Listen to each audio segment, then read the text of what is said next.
పరమేశ్వరుని చెవట నుండి ఉద్భవించినటువంటి నది పారుతున్న చోటు. భీమశంకరునిగా, మోటేశ్వర్ మహాదేవుగా పిలుచుకునేటువంటి అత్యంత అద్భుతమైన జ్యోతిర్లింగం భీమశంకరం. మొబైల్ మసాలా వారి కార్తీక మాసం స్పెషల్ 12 జ్యోతిర్లింగాలలో భీమశంకరం గురించి తెలుసుకోవాలి. కుంభకర్ణుడికి ఒక కుమారుడున్నారు. అతని పేరు భీముడు. తండ్రి మరణానంతరం భీముడు జన్మిస్తాడు. ఆ కారణంగా తండ్రి గురించి తెలియదు.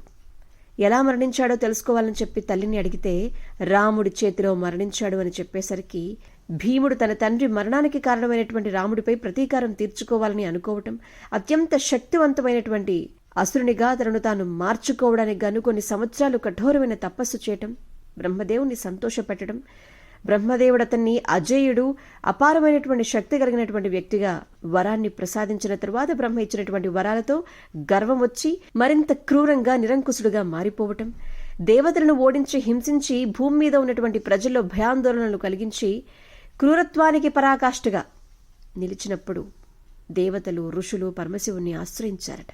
భీముని నుంచి రక్షించమని ప్రార్థించారట. ఆ ప్రార్థనలు విన్న శివుడు లోక సంక్షేమం కోసం భీమునితో యుద్ధం చేయాలని చెప్పి నిర్ణయించుకున్నారు. భీకరమైనటువంటి యుద్ధం. అజేయుడైనప్పటికీ పరమశివుని యొక్క దివ్య శక్తుల ముందు తట్టుకొని ఎక్కువ పోరాడలేక చివరికి పరమేశ్వరుని చేతిలో భీముడు హతుడవుతాడు.